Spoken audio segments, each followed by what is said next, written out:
Assalamualaikum warahmatullahi wabarakatuh. Nama saya Andri Murvin, guru di SMP Satap Negeri 24 Sigi, Kecamatan Marola Barat, Kabupaten Sigi. Pada praktek baik ini, saya berfokus pada penerapan pendekatan pembelajaran mendalam atau deep learning. Kerangka pembelajaran mendalam yang dikembangkan diantaranya memanfaatkan teknologi digital secara adaptif, mengelola lingkungan belajar yang nyaman dan menyenangkan, serta menggunakan praktek pedagogis yang interaktif dan inovatif. Tujuan utamanya adalah mewujudkan dimensi profil lulusan pada murid, khususnya melalui materi patuh terhadap norma pada murid kelas 7 pada fase D. Sebagai pendidik di daerah terpencil, implementasi ini menghadapi sejumlah tantangan yang signifikan. Kendala utama meliputi aksesibilitas jalan yang sulit, membutuhkan waktu tempuh berjam-jam dengan medan yang menantang, serta risiko longsor dan jalan becek saat musim hujan. Tantangan infrastruktur lainnya adalah keterbatasan sarana prasarana, termasuk jaringan internet yang tidak stabil, pemadaman listrik yang sering terjadi, serta kendala teknis transportasi pribadi. Selain kendala eksternal, kondisi internal yang perlu diatasi adalah kurangnya semangat dan motivasi siswa dalam mengikuti kegiatan pembelajaran. Oleh karena itu, peran guru sangat krusial dalam menghadapi keterbatasan ini, melalui penerapan pendekatan pembelajaran mendalam yang memanfaatkan teknologi digital secara optimal, pengelolaan lingkungan kelas yang kondusif, dan penggunaan model serta media pembelajaran yang interaktif dan inovatif, diharapkan dapat tercipta suasana belajar yang menyenangkan, nyaman, dan mampu meningkatkan pemahaman serta keterlibatan aktif peserta didik. Kegiatan pembelajaran diawali dengan rangkaian rutinitas pembuka yang terstruktur, meliputi ucapan salam, dilanjutkan dengan doa bersama, pemeriksaan kehadiran, pengecekan kebersihan kelas, serta persiapan perlengkapan belajar murid. Rangkaian kegiatan awal ini dirancang sebagai pembiasaan fundamental untuk membentuk dimensi profil lulusan, khususnya pada aspek keimanan dan ketakwaan, kemandirian, dan kesehatan. Secara pedagogis, aktivitas ini selaras dengan prinsip pembelajaran mendalam, yaitu berkesadaran atau mindfulness. Melalui pembiasaan ini, murid dilatih untuk melakukan regulasi diri secara mandiri, serta mengelola waktu dan tugas yang menjadi tanggung jawabnya. Selanjutnya, murid diajak untuk menyanyikan lagu wajib nasional. Aktivitas ini merupakan upaya strategis untuk menumbuhkan jiwa nasionalisme dan cinta tanah air, yang secara langsung memperkuat dimensi kewargaan dalam profil lulusan. Sebelum memasuki kegiatan inti, dilaksanakan asesmen awal berupa pretest untuk mengukur sejauh mana kesiapan dan pemahaman awal murid terhadap materi yang akan diajarkan. Mengingat tantangan di daerah terpencil yang keterbatasan jaringan internet yang sering down, serta ketiadaan gawai Android pribadi pada murid, pretest ini dilaksanakan dengan memanfaatkan aplikasi Wyground dalam mode kertas. Soal disajikan melalui perangkat guru, laptop, dan Android yang terhubung ke jaringan. Murid dibagikan kode atau QR code yang telah dicetak di kertas. Murid menjawab dengan mengangkat kode tersebut yang kemudian dipindai oleh guru. Metode ini memastikan bahwa murid dapat mengembangkan kemampuan digital secara tidak langsung tanpa memerlukan internet atau perangkat pribadi dan mengatasi kesenjangan digital secara efektif. Hasil pretest digunakan sebagai basis untuk memetakan kesiapan belajar dan membentuk kelompok belajar yang kolaboratif.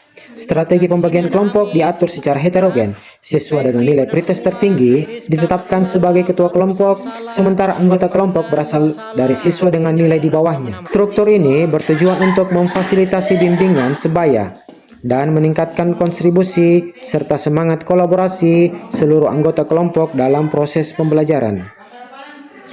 Setelah pembagian kelompok, kegiatan inti dimulai dengan menyampaikan materi ajar secara komprehensif.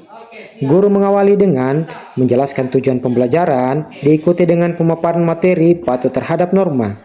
Dalam rangka memudahkan pemahaman kontekstual, penyampaian materi didukung dengan visualisasi gambar yang relevan dengan praktik norma dalam kehidupan masyarakat. Setelah murid menerima dan memahami konsep dasar yang diajarkan, mereka kembali bekerja dalam kelompok yang telah dibentuk sebelumnya. Selanjutnya, kelompok terlibat dalam aktivitas kolaboratif menggunakan media pembelajaran ular tangga inovatif. Media ini dirancang secara terintegrasi dalam dua format. Format pertama yaitu media offline, permainan papan ular tangga fisik sebagai wadah interaksi langsung, dan yang kedua adalah media digital, website interaktif, yang dikembangkan menggunakan aplikasi Canva AI berfungsi sebagai perangkat pendamping yang disinkronisasi dengan game fisik. Setiap kelompok terdiri dari 4 anggota bekerja sama untuk menyelesaikan tantangan pada media tersebut. Pembagian peran dalam kelompok meliputi 1 anggota yang berinteraksi di papan fisik, sementara 3 anggota lainnya mendengarkan, mengaplikasikan website, dan merumuskan jawaban. Setiap kolom pada papan ular tangga berisi pertanyaan atau perintah dan tantangan yang harus diselesaikan kelompok. Aturan permainan, kelompok yang berhasil menyelesaikan tantangan akan maju ke kolom berikutnya, sedangkan kelompok yang gagal harus turun ke kolom sebelumnya. Kegiatan interaktif ini dirancang untuk mewujudkan prinsip-prinsip pembelajaran mendalam. Prinsip pembelajaran bermakna, murid mengaplikasikan materi secara langsung. Prinsip berkesadaran, pengalaman belajar dan meregulasi diri, dan prinsip menggembirakan, murid bersemangat untuk menyelesaikan tantangan. Pemanfaatan teknologi adaptif dan model pembelajaran yang interaktif ini tidak hanya menciptakan lingkungan pembelajaran yang menyenangkan, tetapi juga berhasil menumbuhkan dimensi profil lulusan pada murid, meliputi kreativitas, penalaran kritis, kolaborasi, komunikasi, dan kemandirian. Selain itu, murid menjadi lebih berani mengekspresikan pemahaman dan pengetahuan yang mereka miliki. Setelah penyelesaian permainan ular tangga dan penentuan pemenang, kegiatan pembelajaran dilanjutkan dengan rangkaian asesmen dan refleksi yang terintegrasi dengan teknologi adaptif. Setiap kelompok diarahkan untuk mengerjakan lembar kerja peserta didik yang dirancang dalam format website menggunakan aplikasi Canva AI. LKPD digital ini secara spesifik mengaitkan pertanyaan, tantangan, dan perintah yang serupa dengan yang ditemukan dalam permainan ular tangga, sehingga menjamin kesinambungan pengalaman belajar murid. Dalam mekanisme pengerjaan, murid secara bergiliran dalam kelompok menyelesaikan tantangan yang umumnya berupa kegiatan mencocokkan gambar dengan pernyataan, perintah, atau pertanyaan yang tersedia. Proses ini berhasil menumbuhkan antusiasme, fokus, ketegangan positif, dan kolaborasi antar siswa. Keberhasilan kelompok dalam menyelesaikan tantangan memberikan kepuasan dan kebahagiaan, memperkuat motivasi belajar intrinsik mereka. Setelah semua kelompok menyelesaikan tantangan LKPD, guru bersama murid melaksanakan penyimpulan bersama untuk merangkum esensi dan pembelajaran penting yang diperoleh selama kegiatan inti. Selanjutnya, sebagai langkah asesmen, dilakukan tes pemahaman akhir atau post-test menggunakan aplikasi Wayground dalam mode kertas. Pemanfaatan mode kertas ini merupakan solusi yang sangat efisien bagi guru di daerah terpencil dengan keterbatasan jaringan karena memudahkan proses penilaian dan mengefisienkan waktu. Metode ini juga terbukti mampu menjaga semangat dan antusiasme murid dalam menerima penilaian. Kegiatan pembelajaran diakhiri dengan sesi refleksi emosional murid yang juga dilakukan menggunakan aplikasi Wayground mode kertas.